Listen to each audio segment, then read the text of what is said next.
wassalamu ala asyrafil anbiya'i wal mursalin nabiyina Muhammadin wa ala alihi wa sahbihi ajma'in. Asyhadu an la ilaha illallah wahdahu la syarikalah wa asyhadu anna Muhammadan abduhu wa rasuluh. Allahumma la ilma lana illa ma 'allamtana innaka antal alimul hakim. Amma ba'd.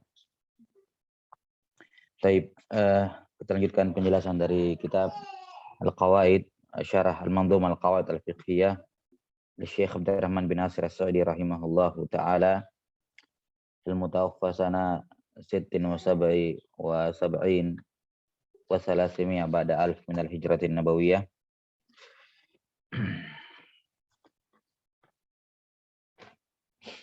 Qala rahimahullahu taala, masih dalam bait yang ke-26 ya, 25 dan 26.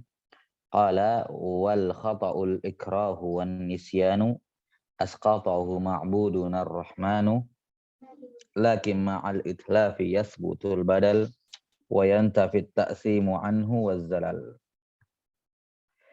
Telah dijelaskan berkenaan dengan al-khata' wan nisyan. Kemudian selanjutnya berkenaan dengan al-ikrah. Dan ikrah ini beliau sudah sebutkan terbagi menjadi dua. Yang pertama, man la ikhtiyara lahu bil kulliyah. Man la ikhtiyara lahu bil kulliyah. Orang yang tidak punya pilihan lain. Ini namanya al-mukrah al-mulji. Mukrah al-mulji. Ya. Ini yang tidak punya pilihan lain, yang tidak punya pilihan sama sekali. Iya. Ini al-mukrah al-mulji. Orang yang dipaksa sampai dia tidak punya opsi lain, ya, tidak punya pilihan lain. Kemudian yang kedua, dan sudah disebutkan ini jumhur atau bahkan jamahir ulama, ya, bahkan sebagian mengutip ittifaq ijma bahwasanya mukrah yang mulji ini, yakni yang tidak punya opsi, ini ghairu mukallaf. Ini ghairu mukallaf. 6. Kemudian yang kedua, an-naus tsani, kata beliau rahimahullah, man ukriha bi dharbin aw ghairihi hatta fa'al.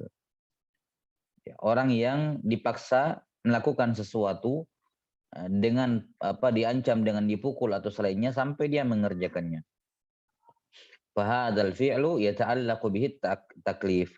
Maka perbuatan semacam ini terkait dengan taklif. Maksudnya di sini, bentuk yang kedua di sini adalah mukrah ghairu mulji. Mukrah ghairu mulji. Ya. Yani mukrah yang tidak ghairu mulji, yang dia tidak dipaksa sampai dia kehilangan opsi. Ya. Jelas ya? Jadi yang kedua ini yang dia masih yang dia cuman diancam dengan pukulan atau bahkan diancam dengan kematian, dengan dibunuh sekalipun, ini namanya mukrah ghairu mulji. Ya, mukrah yang dia tidak dipaksa sampai tidak punya opsi lain, tetap dia masih punya opsi lain. Ya, kenapa kata beliau fa innahu yumkinuhu la yaf'aluhu? Karena dia bisa untuk tidak melakukannya. Fa huwa mukhtarun lil fi'li.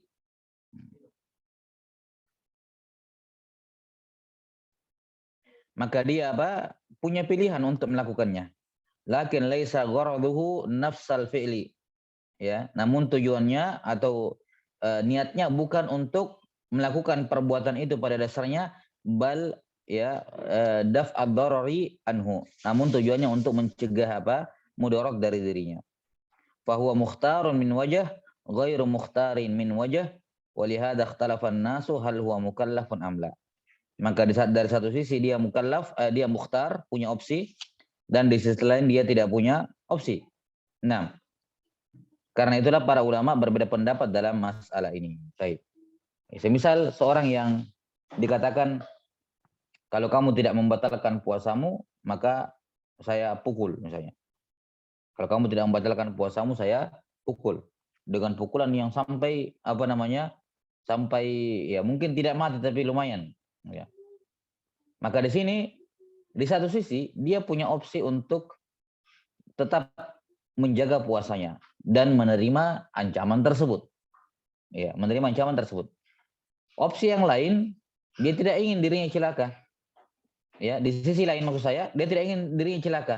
Maka dia tidak punya pilihan lain untuk menghindarkan dirinya dari kecelakaan tersebut, dari hal yang buruk tersebut, kecuali dengan membatalkan puasanya.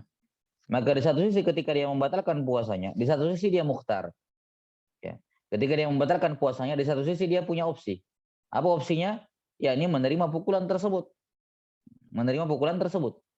Ya. Sehingga ketika dia membatalkan puasanya, dia batalkan puasa atas dasar pilihan dia sendiri. Namun di sisi lain, dia punya kewajiban untuk menghindarkan dirinya dari mudarat. Untuk menghindarkan dirinya dari mudarat. Sebagaimana yang ma'ruf. Ya. Di mana dia tidak punya jalan lain untuk menghindarkan dirinya dari mudarat kecuali dengan membatalkan puasanya. Maka membatalkan puasa ini dari sudut pandang maksud dia punya maksud, dia punya ikhtiar. Tapi dari sudut pandang bahwa tujuan dia melakukannya adalah untuk menghindarkan dirinya dari mudarat dan tidak ada jalan lain kecuali itu, maka dia ghairu mukhtar. Karena itulah para ulama berbeda pandangan dalam menyikapi masalah ini. Kemudian kata Ibnu Rajab rahimahullah, akan disebutkan nanti, kita akan isyaratkan sedikit. Wattafaqal ulama'u ala annahu law ukriha ala qatli ma'sumin lam yasihha lahu qatluh. Fa innahu innama yaqtuluhu bi ikhtiyarihi waftida'a nafsahu biqatlihi wa hadha ijma'un minal ulama' al-mu'taddu bihim.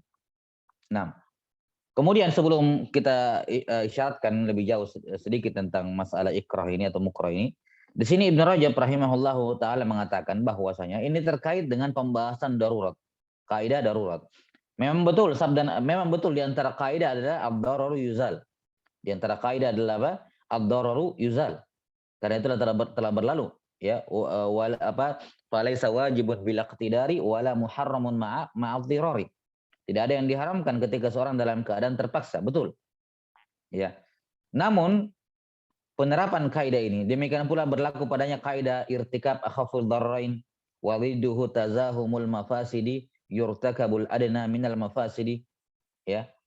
Nah, kalau dia diancam untuk dipukul habis-habisan kalau tidak membatalkan puasanya, maka dia diperhadapkan pada dua mudarat. Apakah badannya ya luka parah ataukah dia batalkan puasanya? Maka dia mengambil mudarat yang lebih ringan adalah membatalkan puasa. Betul, karena ada kodoknya nanti di luar Ramadan dia bisa kodok. Jadi lebih ringan. Nah, maka ini semua masalah ini Ibnu Rajab rahimahullah mengisyaratkan bahwa ini terkait dengan kawaid itu. Terkait dengan kaidah ad-darar yuzal, terkait dengan kaidah wadidduhu tazahumul mafasidi yurtakabul adna minal mafasidi, ya. Terkait dengan semua itu, maka butuh diperhatikan ketika mau menerapkan kawaid ad-darar, butuh diperhatikan furu'nya, kawaid yang merupakan furu' dari kawaid darar. Misalnya kemarin telah berlalu apa? Wa kullu mahdhurin ma'ad darurah biqadri ma tahtajuhu darurah. Ya, ini harus diperhatikan dalam penerapan. Ketika seorang terpaksa karena darurat, maka ad-darurah tuqaddaru biqadariha. Kemudian dalam penerapan telah berlalu kemarin, ya, kaidah irtikab akhafil dararain, melakukan amalan mudarat yang lebih ringan. Dia harus pastikan bahwasanya mudarat yang akan dilakukan lebih ringan dibandingkan mudarat, ya, yang dia menghindar darinya. Ini di antara persyaratan kaidah ini. Di antara persyaratan penerapan kaidah irtikab akhafil dararain sebagaimana sudah kita sebutkan adalah dia harus pastikan atau minimal dugaan besar dia bahwasanya mudarat yang akan dia lakukan ini lebih kecil dibandingkan mudarat yang dia menghindar darinya. Nah, maka contoh yang disebutkan di sini oleh Ibnu Rajab rahimahullah tidak memenuhi kriteria tersebut. Kata beliau, kemudian para ulama sepakat kalau ada seorang dipaksa untuk membunuh orang lain, hatta walaupun paksaannya dengan cara dia dibunuh. Ya. Yani kalau cuman dikatakan kalau kamu tidak bunuh dia, saya pukul kamu, ini jelas tidak masuk dalam pembahasan kita. Ini jelas dia mukallaf dan dia mendapatkan konsekuensi dari perbuatannya. Tapi misalnya dia mendapatkan paksaan yang paling maksimal yaitu kematian. Dia bilang kalau kamu tidak bunuh dia, saya bunuh kamu. Maka di sini kata Ibnu Rajab rahimahullahu taala, dia tidak boleh membunuhnya. Dia tidak boleh membunuhnya. Kapan dia membunuhnya, maka dia terkena hukum. Yakni dalam konteks ini dia mukallaf. Dia mukallaf, dia terkena semua konsekuensi taklif. Kapan dia membunuh orang lain karena takut dirinya dibunuh, maka dia terkena hukum taklif. Kata beliau, kenapa dia mukallaf? Karena dia membunuhnya atas pilihan sendiri dan itu pun untuk keuntungan dia sendiri, yakni menyelamatkan nyawanya. Menyelamatkan nyawanya. Dan ini ijma di kalangan ulama yang dipegang, yang dijadikan sandaran ucapan mereka. Ijma bahwa dia tidak boleh membunuh. Kenapa? Karena kaidah bahwa darurat yang dia lakukan harus lebih kecil dibandingkan darurat yang dia menghindar darinya tidak terpenuhi di sini. Di mana di sini ketika dia ingin melindungi nyawanya dengan cara membunuh orang lain, maka darurat yang dia lakukan itu selevel dengan darurat yang dia menghindar darinya. Maka tidak memenuhi syarat. Syaratnya adalah darurat yang mau dia lakukan harus lebih kecil dibandingkan darurat yang dia mau menghindar darinya. Sementara di sini nyawa dia dengan nyawa orang lain sama nilainya, yakni al-ma'sum. Makanya beliau kasih catatan di sini al-ma'sum. Nyawanya selevel. Ya, yakni nyawa kamu tidak lebih berharga dibandingkan nyawa orang itu. Tidak lebih berharga dibandingkan nyawa orang itu. Jelas? Siapa itu al-ma'sum? Al-ma'sum ma'ruf kan? Ma'sum yang dimaksud dalam pembahasan ini adalah muslim dan zimmi. Muslim dengan zimmi. Ya. Jelas? Walaupun tentunya dalam masalah kisos, ya, kisos hanya berlaku kalau dia membunuh muslim. Adapun kalau dia membunuh zimmi tidak, tapi tetap mukallaf dia, dianggap dia membunuh seorang zimmi. Jelas ya? Baik. Demikian pula misalnya kalau seorang diancam dibunuh, kalau tidak maka dia disuruh untuk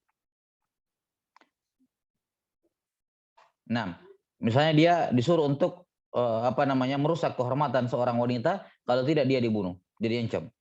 Maka ini juga dia tidak boleh lakukan. Kapan dia lakukan maka dia terkena hukum. Dia mukallaf di sini. Kenapa? Karena nyawa dia tidak lebih berharga dibandingkan kehormatan wanita. Ya. Jelas sampai sini? Tapi ini perkara yang muttafaq kata beliau, bahwasanya tidak boleh dia mengambil mudarat, melakukan mudarat untuk menghindar dari mudarat lain, kecuali kalau mudarat yang dia lakukan lebih kecil. Adapun kalau selevel, sama saja mudaratnya, yakni sama tingkatan, atau apalagi lebih besar, maka ini hukumnya haram berdasarkan ittifaq di kalangan ulama. Baik. Kemudian masalah berikutnya, al-mukrah, orang yang terpaksa. Nah, apakah dia mukallaf atau ghairu mukallaf secara global? Di sini para fuqaha memiliki beberapa pandangan, beberapa pendapat. Ya. Dalam beberapa kasus mereka memperlakukan mukallaf itu dalam beberapa kasus mereka memperlakukan mukrah itu sebagai mukallaf. Yani mukrah yang ghairu mulji ya yang kita bahas sekarang. Mukrah yang masih punya opsi. Iya, mukrah yang ghairu mulji yani yang masih punya opsi. Saya kemarin kayaknya kebalik ya, mulji dengan ghairu mulji. Mulji artinya dia tidak punya opsi, ghairu mulji artinya dia masih punya opsi. Baik. Jadi amalan para fuqaha dalam ataupun usulin dalam memperlakukan mukrah ya ada beberapa ya. Di sebagian kasus mereka menjadikan mukrah itu mukallaf. Namun di sebagian kasus yang lain mereka tidak menjadikan mukrah itu mukallaf. Ya, mereka tidak menjadikan mukrah itu mukallaf. Jelas ya? Nah, dan para usulin ya menyebutkan bahwasanya al-mukrah ini ya, dia mukallaf atau tidak ya tergantung konteksnya, ya, tergantung kasusnya apa. Ya, disebutkan oleh para fuqaha wal usulin dalam hal ini ya bahwa untuk orang yang mukrah itu ada 4 keadaan. Untuk orang yang mukrah ada 4 keadaan. Ya. Ada 4 keadaan. Keadaan yang pertama, mukrah ini mukallaf bittifaq. Mukallaf bittifaq. Sepakat para ulama dia mukallaf. Ini mukrah. Nah. Contoh misalnya dia mukallaf bittifaq seperti orang kafir ya, orang kafir ataukah orang murtad yang dipaksa masuk Islam atau mengucapkan kembali ke dalam Islam. Misalnya dia bilang ini orang murtad. Dia bilang, kalau kamu tidak masuk Islam kembali, saya hukum mati kamu. Kamu dihukum mati. Diancam dia. Kemudian karena dia takut mati, dia masuk Islam kembali. Atau dalam perang, seperti yang terjadi pada sahabat siapa? Usama bin Zaid. Dia sudah tinggal membunuh orang itu mengucapkan 2 kalimat syahadat, tapi tetap dibunuh. Ya kan? Dan Nabi menegur beliau. Ya. Usama bin Zaid radhiyallahu an berijtihad bahwa dia mengucapkan 2 kalimat syahadat hanya karena takut dibunuh. Tapi Nabi SAW tetap apa? Tetap menyalahkan beliau. Asyaqaqta sadarahu, kata beliau. Apakah kamu telah membelah dadanya? Kamu pastikan dia takut? Ya. Maka di sini orang yang kafir, orang yang terpaksa masuk Islam, orang yang dipaksa masuk Islam, atau yang terpaksa masuk Islam di bawah tekanan, maka dia mukallaf. Sepakat para ulama dia mukallaf. Apa artinya dia mukallaf? Artinya Islamnya syah. Dia syah masuk Islam. Jelas sampai sini? Ya, setelah itu kita lihat amalannya. Tapi intinya, ketika dia sudah mengucapkan 2 kalimat syahadat, walaupun di bawah tekanan dan paksaan, maka dia mukallaf, yakni syah dia masuk Islam. Syah dia masuk Islam. Jelas sampai sini ya? Nah. Kemudian keadaan yang kedua.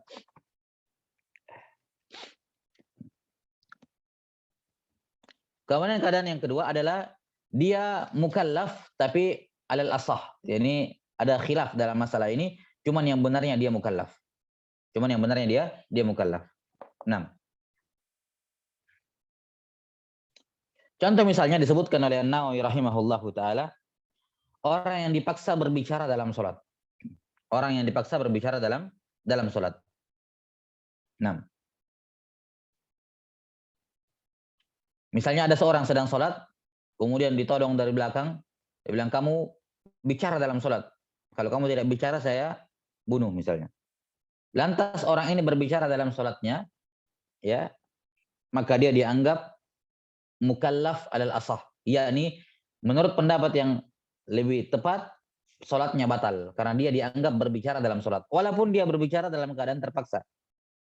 Walaupun dia berbicara dalam keadaan terpaksa, namun dia dihukumi mukallaf alal asah. Di sini sholatnya batal.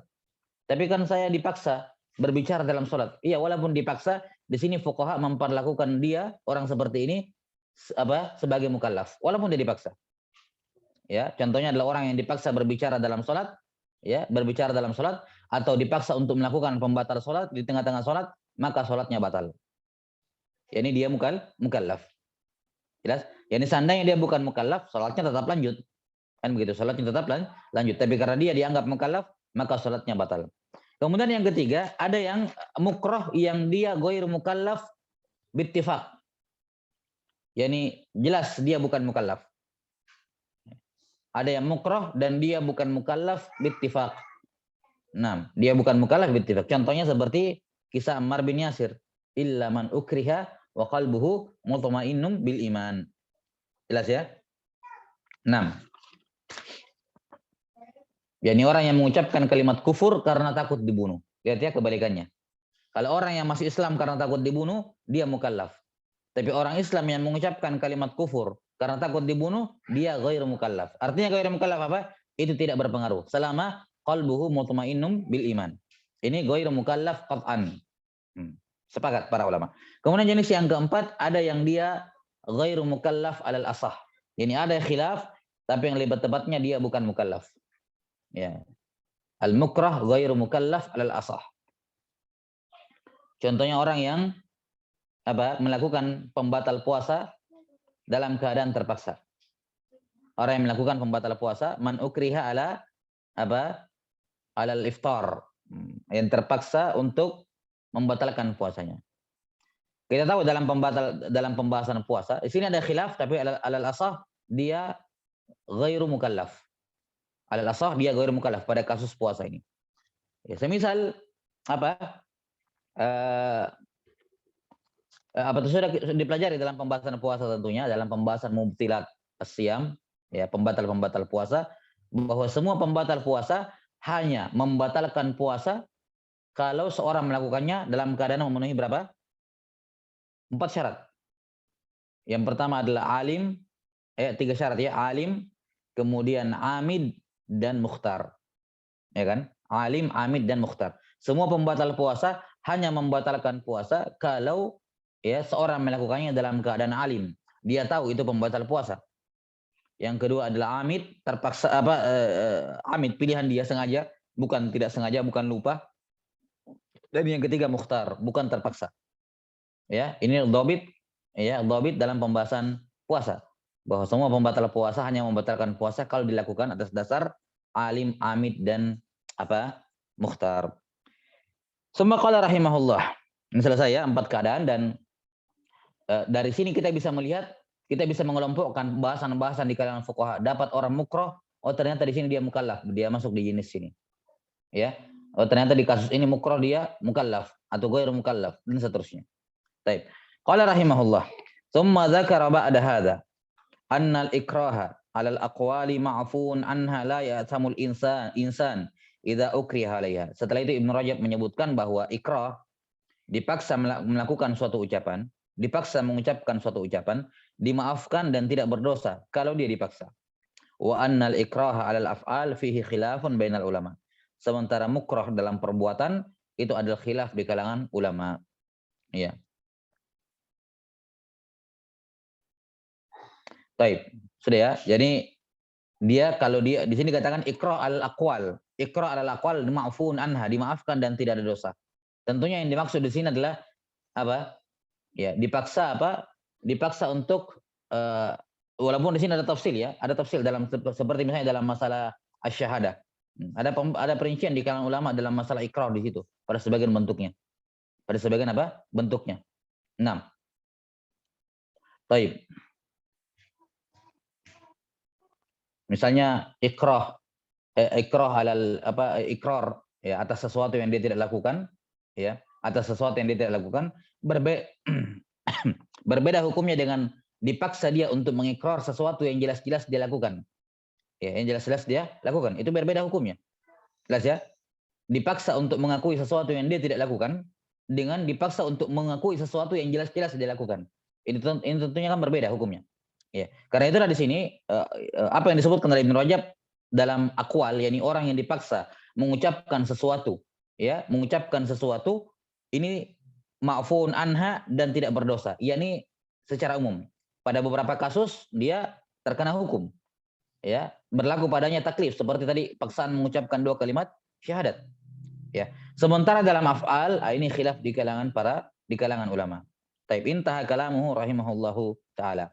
Kemudian yang terakhir, tanggung yang kita selesaikan, kata beliau rahimahullah, wal hasilu annal isma marfu'un an haula'i salasa wa amma ad-dhamanu idza atlafa nafsan aw malan fayadminun, ya, fayadmanun li'anna ad-dhamina murattabun ala nafsil fi'li wal itlaf sawa'un qasada aw lam yaqsid wa ammal ismu fa murattabun al maqasid wallahu alam.